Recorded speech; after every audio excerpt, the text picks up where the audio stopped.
Kids love to play with fire trucks. But have you ever wondered what it would be like to be a real firefighter?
Hi kids, I'm Fireman Dave. Well, I'm not really a firefighter, but the real firefighters have agreed to let me pretend for the day. So you and I are going to find out what it takes to be a firefighter and all about all the great equipment they use. So what do you say we check it out?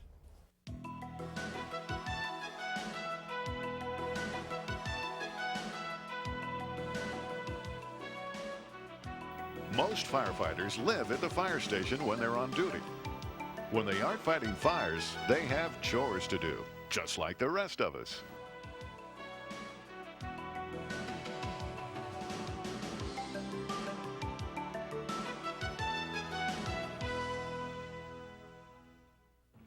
Well, you were asking me what it's like to be a firefighter. Firefighter Dave, well, I'll tell you what it's like. It's probably the best job in the world. I've held a number of jobs, and I've been with the fire service now for about 15 years, and I really enjoy it. We work 24-hour shifts, and there's 8 of us at our station. Therefore, we have to get along. This is my second family. I have a family at home, and I have a family in the fire service. Our actual work day starts at 8 o'clock. We start doing what we call station and equipment maintenance. Every day we're responsible for maintaining the equipment, maintaining the station, mopping the floors, cleaning out the restrooms, washing the fire trucks, making sure all the equipment is ready to go. Because when you call 911 and we're not ready, the whole system falls apart. Fire department emergency. What's the problem, ma'am? And your address? Is that a house or an apartment? And your name? And what's your phone number, Agatha? Okay, get everybody out of the house and we'll send the fire department, okay? Medicated 131, 135, truck 131, structure fire, 500 East Nocta, 500 East Nocta, Crossbridge, Sultana, map page 4D David.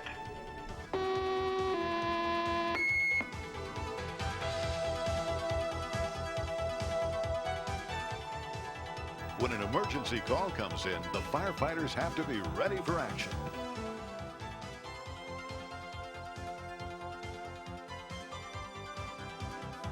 And if you're not ready, you'll get left behind.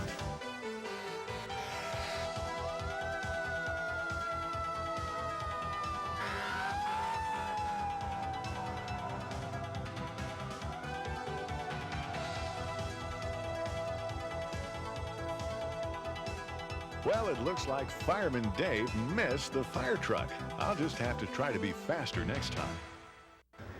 Firefighters have to be specially equipped in the clothes they wear as well in order to stay safe when fighting fires. This is firefighter Cliff, and he's going to tell us a little bit about the specialized clothing that they have to wear.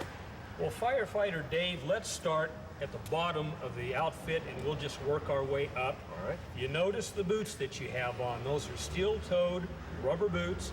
Those are to protect the firefighter's feet. You go into a burning building, a lot of times there might be nails or glass or something of that nature, so it helps protect the feet by sharp objects, and also the toes are steel in case something falls on them. Now the pants and the jacket that you're wearing are made out of a material called Nomex. Now this is a flame retardant material. It helps to reduce the flame or the heat on the uniform. Now also, you wear your helmet. It's a hard plastic. It helps to protect your head in case of things falling from the sky, that sort of thing. Now, one thing that you have to remember when you're inside a building in a fire, although we have all of this good equipment on, it's kind of a false sense of security. You get into a burning building, the temperature can get very, very hot, sometimes 1,200 degrees. With all this protective clothing on, you're not gonna really feel all of that heat. That's why firefighters work on what we call the buddy system. We go into a building together, we protect each other.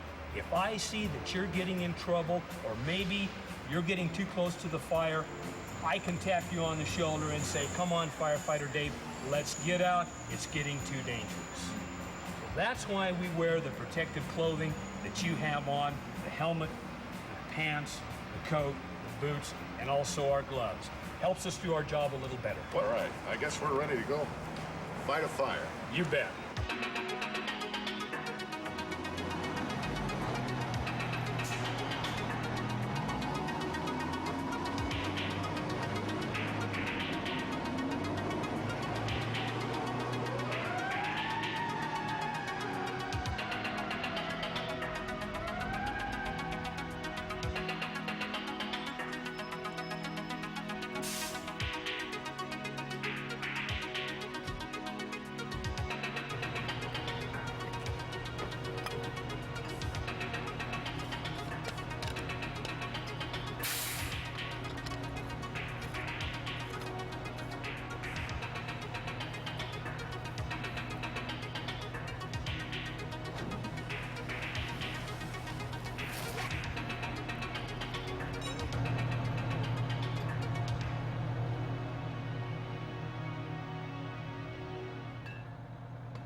Whoops. I guess I forgot to shut off the valve. I suppose you'd like to see that again.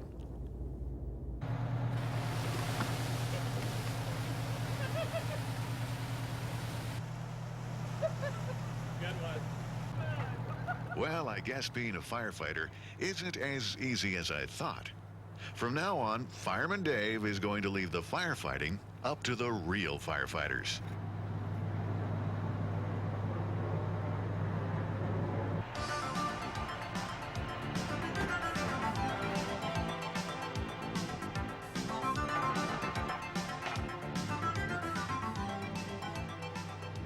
These big legs are put out one by one to stabilize the fire truck so the big ladder can be put in the air.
Once these support legs are in place, they keep the truck from tipping over. The firefighters prepare to raise the big ladder. The operator must be sure that there are no dangerous power lines to get in the way. The big ladder and basket can go 100 feet in the air.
fire truck is a real complicated machine, but in the cockpit, it's pretty much like a regular truck, except there are lots of buttons and switches. I asked one of the real firefighters to show me how they work. A fire truck works pretty much the same as a regular truck drives. We have a lot of extra buttons to deal with, though, and I'm going to show you what some of those buttons do today. Up here, we have buttons just like your regular truck does for lights and headlights and marker lights and those things. But then we also have over here one switch that turns on all the red lights all at the same time. I can turn off those lights individually if I want, but one switch will turn them on all at the same time when I turn that switch on. Then down here on the floorboard, we have some buttons that if I push with my foot, they will activate the siren and make the siren go. And then over here is another one for the air horn. And then we have one more thing up here. It's another kind of siren, so we have two. And this siren is the electronic siren. And we can turn this on just by turning a switch up here. Well, if you listen close, you probably noticed that fire trucks have different kinds of sirens, and they come from different places on the fire truck. This machine has 3 different sirens. This one here is the mechanical siren. That's the main siren that you hear most of the time. Then right here, this is an electronic siren. It sounds more like an ambulance siren. They use that occasionally, too. Now, these are the air horns. These are the big horns that honk to warn the cars to get out of the way.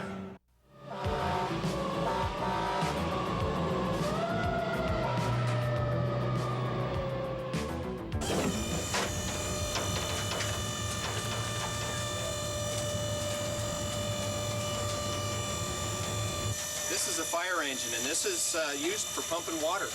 However, we do carry a couple of ladders, and this is how we store them and where we keep them.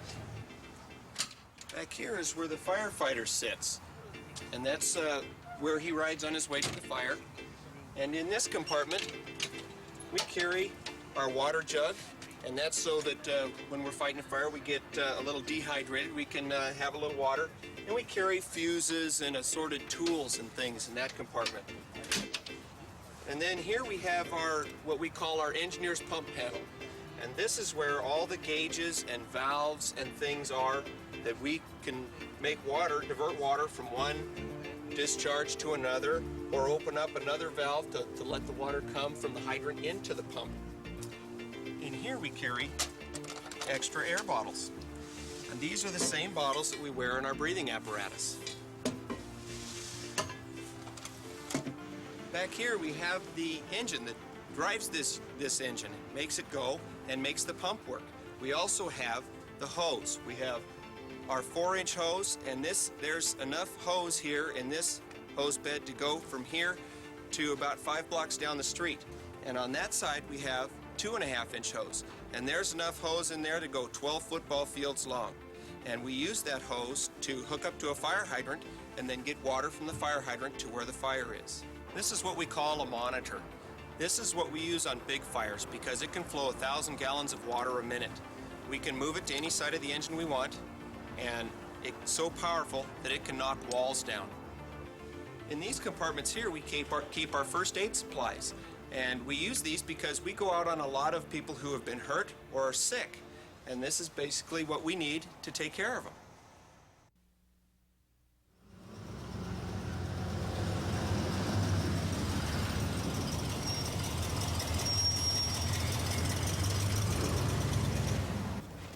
One of the most dangerous jobs being a firefighter is to work on the bomb squad.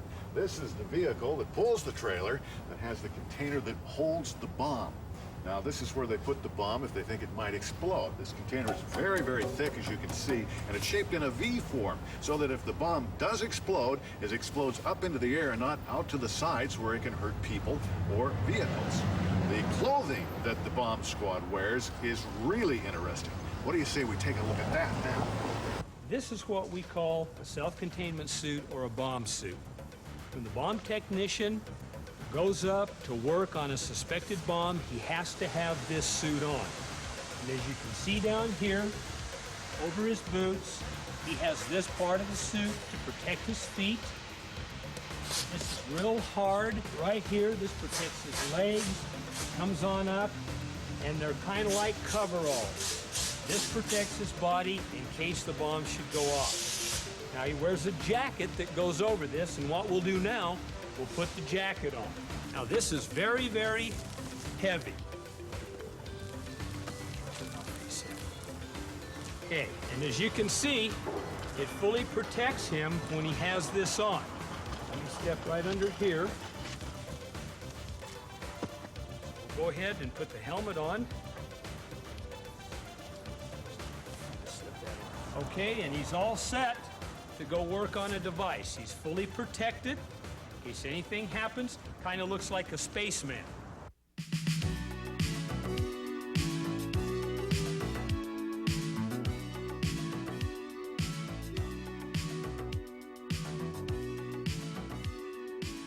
Fire boats are also used in fighting some fires. They come in all sizes and shapes.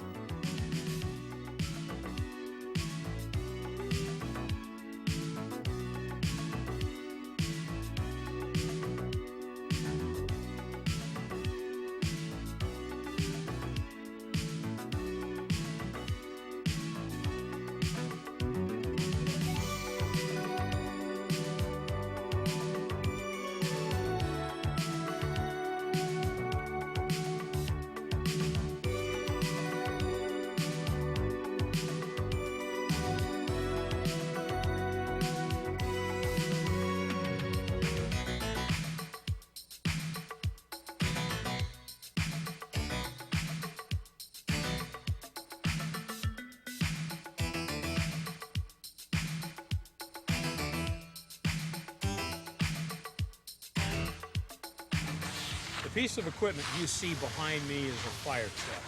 Its primary function is to transport men and heavy equipment to the fire scene. It carries no water, it carries no hose. All of the equipment on it is used primarily for forcible entry, for salvage, and for overhaul operations. Now we'll step a little closer, take a little closer look.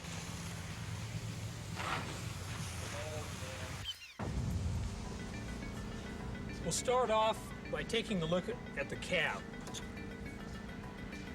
This is where the captain and the engineer ride in the fire apparatus. The engineer is the individual that drives and operates the unit. The captain, of course, is in charge of the crew. On this particular piece of equipment, we have 4 men, a captain, an engineer, and 2 firefighters. Now, the firefighters ride back up in this area. This is known as a jump seat. As you can see, they ride facing to the rear. When we get a call, the firefighter gets on the unit. He's putting on his turnout coat, his pants, his other gear, and he's also putting on the breathing apparatus. That way, when we get to the fire scene, he's ready to go to work. He just has to step off the unit, and he's ready to go. In this particular compartment, as you can see, we've got what looks to be a large fan, which is exactly what it is. This is a gasoline-powered smoke ejector. When we go into a building that's full of smoke, we have to get the smoke out in order for the firefighter to come in and fight the fire. We do this by using these large fans. We carry 2 of these on the unit.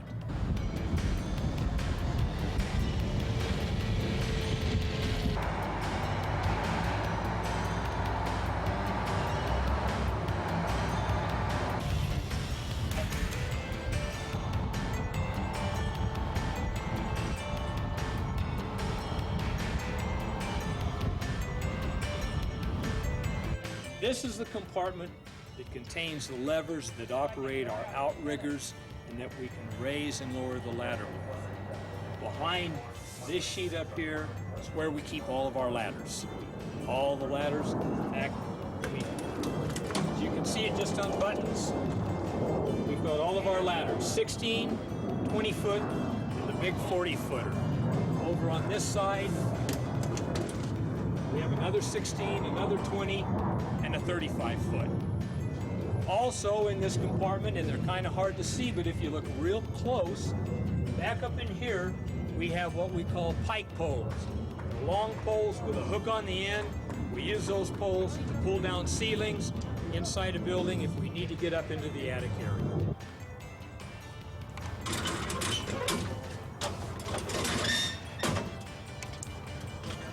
Okay, I'm now up in the basket of the unit, As we told you previously, this will go 100 feet in the air. Now, you see this big red thing here? That's a nozzle. There's basically no difference between this nozzle than the nozzle you have at home on your garden hose. The only difference is this nozzle just a little bit bigger. Works on the same principle. We can flow at maximum gallonage, 1,000 gallons a minute, through this nozzle. And all you have to do to operate it is just to turn it like this, and you get a wide pattern, or you can get a very sharp, definite pattern. By turning this wheel, we can rotate it from left or right. And by loosening it up, as you can see, up and down. Now, this piece of equipment is used primarily for large fires. Large building where we need to get up above the fire, shoot water down on it to literally drown out the fire.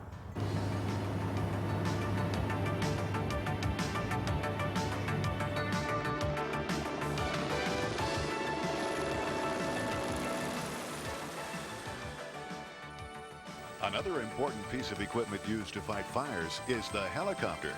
It helps with rescues, in moving equipment, and it can also carry small amounts of water.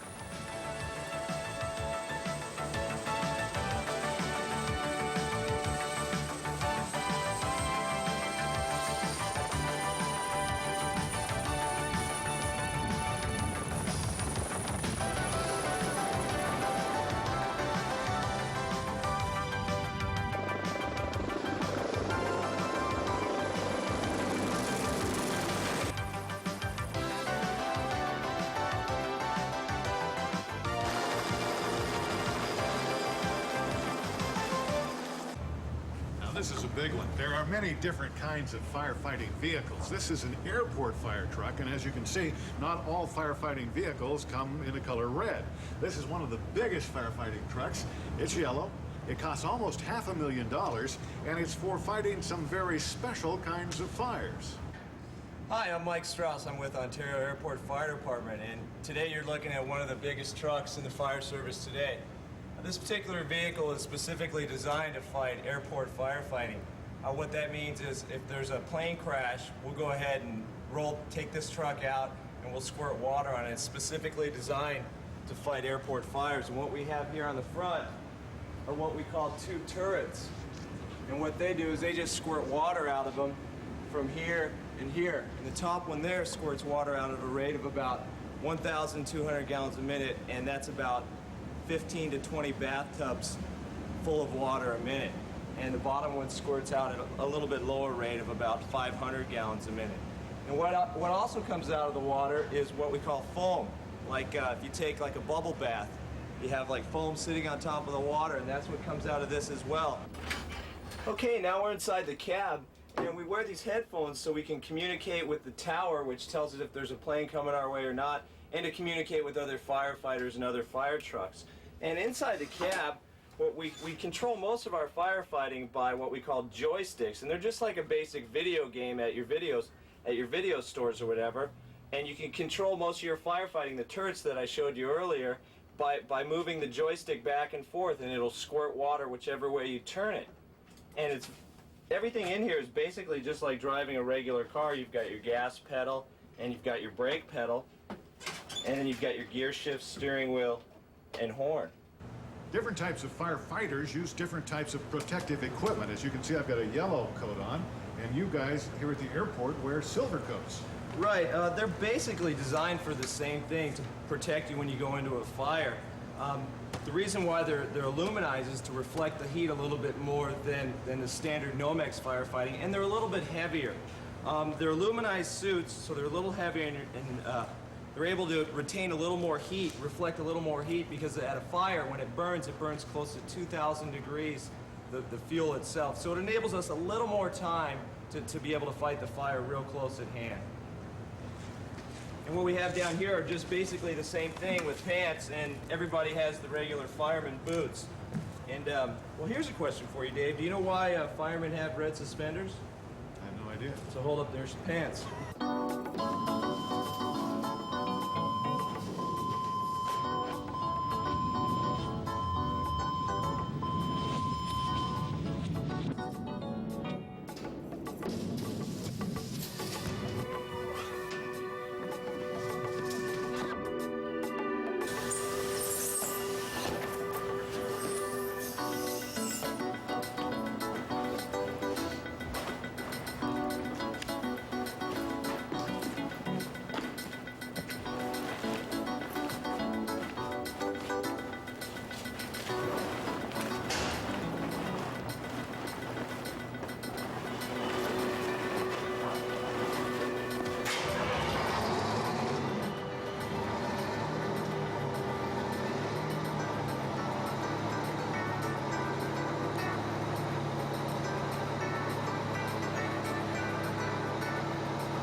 At this training facility, future firefighters are learning the skills that they will need to properly and safely do their job.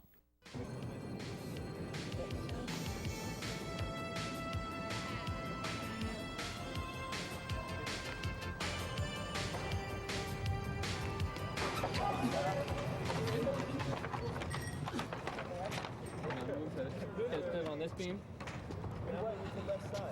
Full extend the fly. Fly going out. Give me some weight. Pull it towards you. Okay. That's too much, too much. There we go. Some guys are just stepping up to the bottom, backing into it. That'll be acceptable, because on a rig you're going to have to...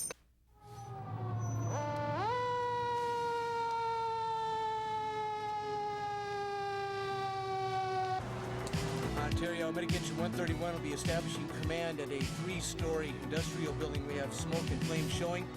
All units code 3. This is a condition B fire. My command post will be located in front of the building to the west. Truck 131, please come in and take utilities and ventilation. We're laying a line. Experienced firefighters have to keep up their skills as well. This is a practice facility where they start the fires themselves and then practice by putting them out. Even putting out practice fires is dangerous business.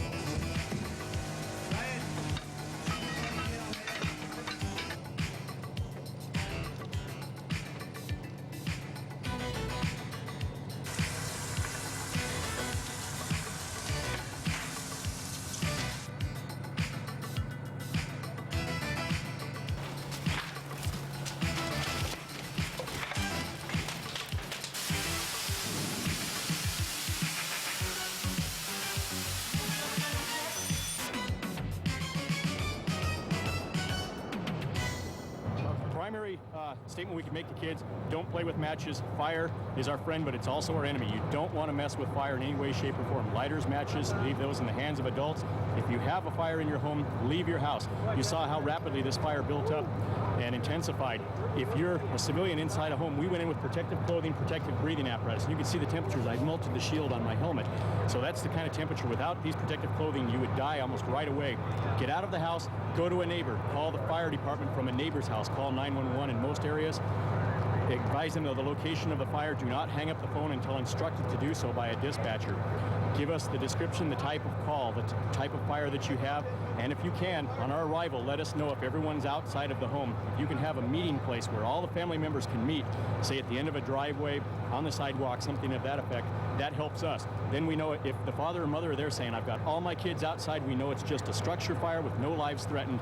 Our firefighters don't have to take undue risks. We don't want to hurt firefighters, and we don't want to lose civilians.